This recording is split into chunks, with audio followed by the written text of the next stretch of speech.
से राज्य में कुमार नाम का एक युवक रहता है जो राजा के यहाँ बड़ी ईमानदारी से काम करता है। सब लोग उसकी बड़ी प्रशंसा किया करते थे। राजा भी उससे बड़े प्रभावित थे। इसके वजह से शाही बगीचा एकदम हरा भरा दिखता था। वहीं पे कुछ लोग उसको देखकर जला करते हैं। एक दिन भानु ने कुमार से कहा, कुमार, तेरी वजह से हमें भी ज्यादा मेहनत करना पड़ता है। जब से तू आया है तब से जीना दुश्वार हो गया है। भानु भाई, हमने ऐसा क्या कर दिया है जो आप दोनों का जीना दुश्वार हुआ है?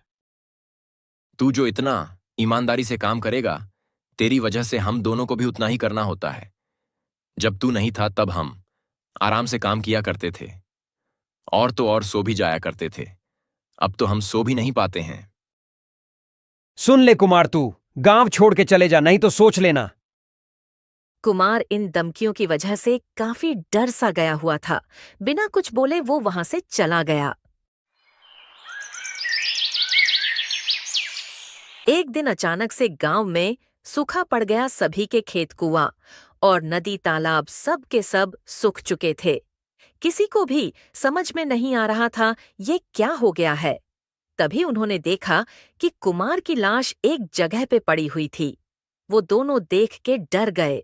भानु ने अपने मन में सोचा, कहीं ये हमारी धमकियों की वजह से खुद को मार तो नहीं लिया ना? किसी को भी पता चल गया तो अब हमारा क्या होगा? ये सब कैसे और कब हो गया? सारे गांव वाले इस समस्या को लेकर जूझ रहे थे। राजा भी इस समस्या को पता लगाने लगे। ऐसे ही कुछ दिन और बीत गया। तभी एक दिन राजा अचानक से जंगल में से गायब हो गए। उनके साथ में सिर्फ एक वफादार सैनिक था। वो एक जगह से सब कुछ देख रहा था। राजा और साधु क्या बात कर रहे हैं? महल में जाकर रानी को सारी घटना बताकर वो वहां से चला गया, सबसे दूर, जो आज तक लौट के नहीं आया। आज भी सब लोग राजा और सैनिक का प्रतीक्षा कर रहे हैं, लौट के आएंगे। ऐसे ही कुछ साल बीत गए। राजा और सैनिक को जैसे सब ने भुला ही दिया हो। राजकुमारी भी अब बड़ी हो चुकी थी और गांव वालों को दिल से मदद करती थी। सब लोग उसके बारे में प्रशंसा किया करते हैं। तभी एक दिन मध्य रात्रि में राजकुमारी अपने कक्ष में सो रही थी। तभी उनको एक भयानक सा सपना आया। खुद को एक विचित्र जंगल में पाया। चारों ओर अनजानी सी महक और सन्नाटा छाया हुआ था। ये कहाँ आ गई मैं तो अपने कच्छ में सोई हुई थी। ये जंगल इतना सन्नाटा और अजीब सा क्यों लग रहा है? सुंदरी अब भी बात कर ही रही थी, तभी अचानक से उनके सामने चमकदार रोशनी में एक कबूतर आ गया। सुंदरी उसको देखकर कुछ देर के लिए डर सी गई हुई थी। कबूतर एक तार सुंदरी की ओर घूरने लगा। आखिर ये है कौन और मुझे ऐसे क्यों घूर रहा है? तभी कबूतर ने इंसानी आवाज में बोला, मुझे आजाद करो। सुंदरी, इस पृथ्वी पे केवल तुम ही हो जो मुझे आजाद कर सकती हो। सुंदरी चौंक गई।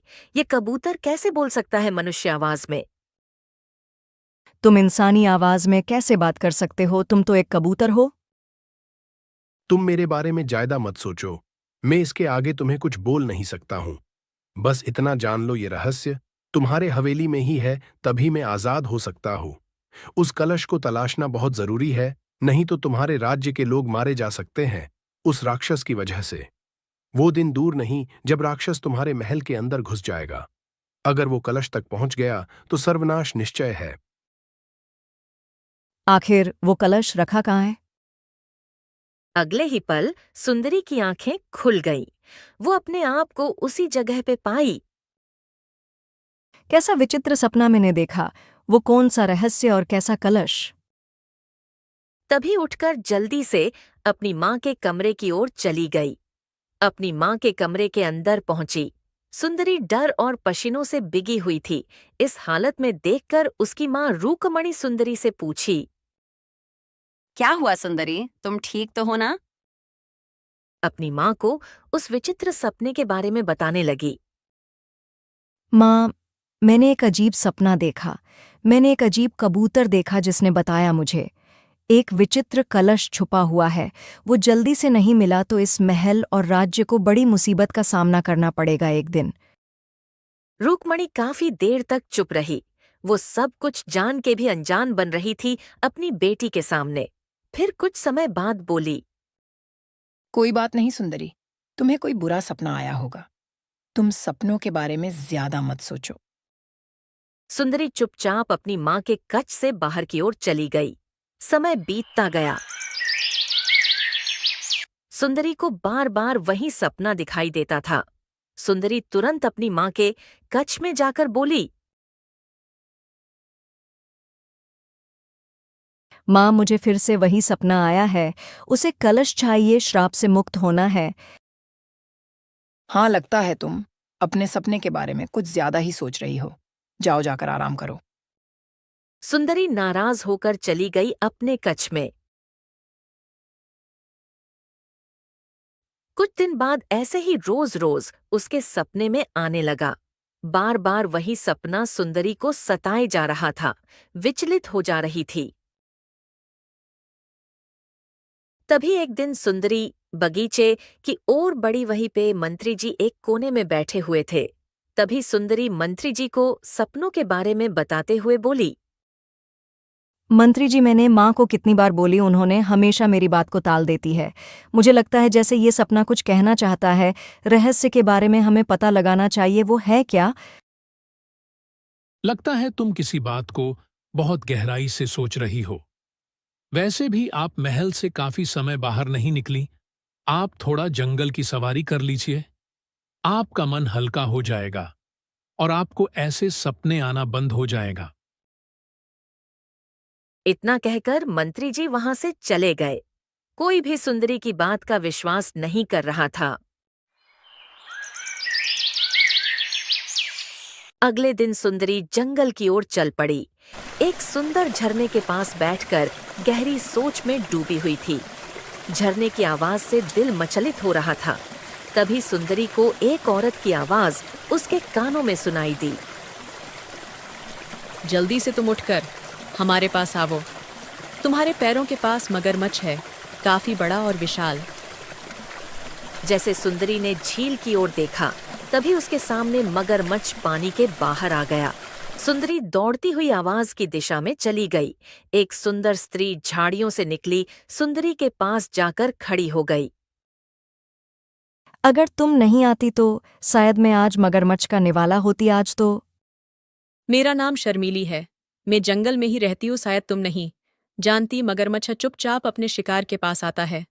अच्छा हुआ मैंने देख लिया, नहीं तो वो तुम्हें आज खा जाता। तुमने मेरी जान बचाई हो। वैसे तुम इस वीरान जंगल में क्या कर रही हो? अब क्या बताऊं, कुछ समय पहले मेरे माता पिता मेरे साथ में थे। उनका देहांत हो गया, तब से मैं इस जंगल में अकेले रहती हूँ। सुंदरी चौंकते हुए बोली, इसका मतलब तुम जंगल में कई सालों से अकेली रहती हो?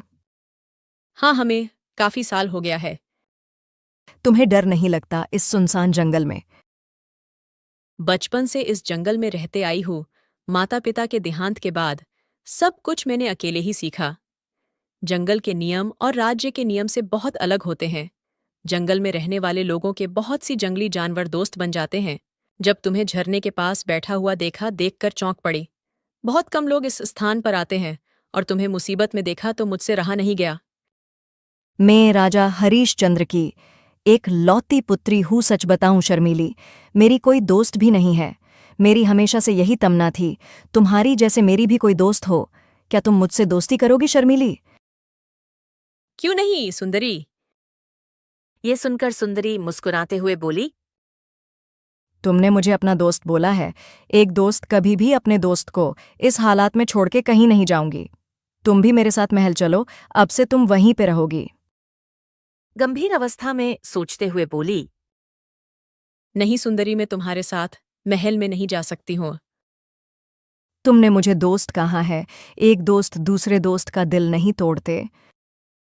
ठीक है, एक शर्त पर मैं तुम्हारे साथ चलूंगी। तुम किसी के साथ जाहिर नहीं होने देना, मैं तुम्हारी दोस्त हूँ। मैं कुछ समझी नहीं शर्मीली। सुंदरी, हमारी दोस्ती किसी को शक नहीं देना चाहिए। जंगल में अनजान दोस्त मिलना महल के लोगों को शंका में डाल सकता है। वो तुमसे तरह तरह के सवाल करेंगे, शायद मुझसे भी सवाल किए जाए। तुमने बिल्कुल सही कहा। तुम चिंता मत करो, मैं तुम्हारी और अपनी दोस्ती के बारे में किसी को भी शक नहीं होने दूंगी। तो तय रहा, महल का कोई भी दासी हम दोनों के सामने आएगा। तुम मुझसे दासियों वाला व्यवहार करोगी, महल के लोगों को यही बताओगी ये एक दासी है। ठीक है, जैसा तुम चाहोगी मैं वैसा ही करूंगी। दोनों महल की ओर जाने लगे। सुंदरी को जरा सा भी शक नहीं होने दी। जैसी दिख रही है वो उससे परे और विचित्र है। कुछ ही समय में दोनों महल के अंदर पहुंच गए। जैसे उन्होंने मंत्री की ओर देखा, उसकी नजर जमीन पे पड़ी हुई थी। सुंदरी भी नीचे देखी तो वो डर सी गई हुई थी। वहां एक सैनिक मृत अवस्था में पड़ा था। मंत्री के साथ में और कुछ सैनिक खड़े हुए थे। जैसे मंत्री की नजर सुंदरी की ओर गई, वो बोले, अच्छा हुआ आप आ गई। मैंने कुछ सैनिकों को आपको लाने के लिए जंगल में भेजा था। ये कौन है आपके साथ में? इसका नाम शर्मीली है और ये अनाथ भी है, इसलिए हमने इसे अपनी दासी बना के लाई हो। लेकिन आप चिंता में क्यों हैं? ये सैनिक कैसे मारा गया? सैनिक बाहर पहरा दे रहा था, तभी उसकी आवाज हमको सुनाई दी। हम लोग दौड़ के बाहर आए तो देखा तो सैनिक मृत पड़ा था। बाजू में एक सैनिक खड़ा था। तभी उसने सुंदरी को बोला, डरते हुए, मैंने अपनी आंखों से देखा था, वो एक राक्षस था। आंधी और तूफान के साथ आया और सैनिक को मार के तुरंत गायब हो गया। जाते जाते बोल के गया कि अब कोई भी नहीं बचेगा इस राज्य में। ये सुनकर सुंदरी गहरी सोच में डूब गई। मंत्री जी, मेरे सपने में भी कबूतर राक्षस की बात कही थी। कहीं ये वही राक्षस तो नहीं? राजकुमारी जी, उस सपनों को भूल जाइए। अगर आप सपनों को सोचती तो कहीं वास्तविक से दूर हो जाएंगे। सुंदरी गुस्से में महल के अंदर जाने लगी। साथ में शर्मीली भी गई। सीधा अपने माँ के कमरे में जा पहुंची। ये कौन है सुंदरी? ये मेरी दासी है। मैं आज आपसे जरूरी बात करने को आई हूँ। माँ, मैंने सपने के बारे में आपको बताया था ना, राक्षस की बात भी कही थी। आज आपने देखा कि नहीं, बाहर एक सैनिक मृत अवस्था में पड़ा हुआ है। दूसरे सैनिक ने अपने आंखों से देखा है। कहीं वो वही राक्षस तो नहीं जिसके बारे में मुझे कबूतर ने बताया था? रानी कुछ नहीं बोली, एकदम शांत सी हो गई। माँ, आप और मंत्री जी मुझसे कुछ छिपा रहे हैं। इतना कहकर सुंदरी और शर्मीली चुपचाप अपने कक्ष में चली गई। सुंदरी क्रोधिक अवस्था में अपने कक्ष में बैठ गई। सुंदरी, तुम मुझे बताओगी ये सब क्या चल रहा है? तुम बार बार उस सपने को क्यों जीकर कर रही हो? और तो कोई भी तुम्हारे बातों पर ध्यान कोई नहीं दे रहा है, यहां तक तो तुम्हारी माँ भी। शर्मीली, कुछ दिनों से मुझे लगातार सपने आ रहा है। सपने में एक कबूतर को देखती हूँ और कबूतर मुझसे इंसानी आवाज में बात करता है। उसके बात करने का अंदाज ऐसा लगता है कि जैसे वो मुझे किसी चीज का संदेश दे रहा है। इतना कहकर सुंदरी कांपती आवाज में शर्मीली को पूरी कहानी अच्छे से सुनाने लगी। बड़ी विचित्र बात है सुंदरी, तुम्हारी माँ रूकमणि और मंत्री जी ने इस राज्य के रहस्यों के बारे में अभी तक तुम्हें कुछ बताया क्यों नहीं? तुम क्या कहना चाहती हो शर्मीली? जरा साफ साफ मुझे समझाओ। शर्मीली सुंदरी को सारी घटना विस्तार से बताने लगी। तुम अपने पिता के बारे में क्या क्या जानती हो? मेरे पिताजी बरसों पहले शिकार करने गए हुए थे, जो आज तक वापस नहीं आए। माँ ने मुझे यही बताया था और मंत्री जी ने भी मुझसे यही बात कही थी। वो सब झूठ बोल रहे हैं। तुम्हारे राज्य की कहानी कुछ और है। तुम्हें इसके बारे में कैसे पता है? मैंने तुम्हें अभी तक नहीं बताया। कभी मेरे पिताजी तुम्हारे हवेली में राज दरबार का काम किया करते थे। किसी कारणवश उन्होंने हवेली और संसार से एकदम के लिए नाता ही तोड़ दिया। जंगल में जा बसे बचपन से मैं इस राज्य के किस्से अपने पिताजी से सुनती आ रही हूँ। फिर मुझे सब कुछ बताओ शर्मीली। हो सकता है इस हवेली से कुछ रहस्य मेरे सपने से जुड़ा हो। बिल्कुल, मुझे भी ऐसे ही लगता है। तुम्हारे सपनों के बारे में अब तुम बड़े ध्यान से सुनो। आज से 25 वर्ष पहले राजा हरीश चंद्र को अपने सिंहासन पे विराज थे। तभी मंत्री जी ने महाराज से बोले, महाराज, हर वर्ष की तरह इस साल भी हमारे फसल अनाज नहीं सोना उगलेंगे। बिल्कुल सही कह रहे हो मंत्री। दूसरे राज्य हमारे तरक्की से जलते रहेंगे और कुछ कर भी नहीं पाएंगे। तभी राज दरबार में दौड़ता हुआ किसान आ पहुंचा। महाराज जल्दी चलिए, बहुत बड़ी विपत्ति आ गई है। क्या हुआ किसान? तुम इतने घबराए हुए क्यों हो? महाराज आप खुद जाके देखो। बताने से अच्छा है आप खुद अपने आंखों से वो मंजर देख सको। आपको खुद बखुद पता चल जाएगा। राजा हरिश्चंद्र और मंत्री जी कुछ सैनिकों से साथ में किसान के पीछे पीछे चले जा रहे थे। खेतों के पास पहुंचते ही वहां का दृश्य देखा राजा हरिश्चंद्र अचंभव में पड़ गए। ये सब रातों रात कैसे हो गया? ये क्या हो गया? तुम्हारी खेत की फसल सब कैसे सूख गई? महाराज, केवल मेरे ही खेत नहीं, पूरे राज्य और आस पड़ोस के राज्य का भी यही हाल है।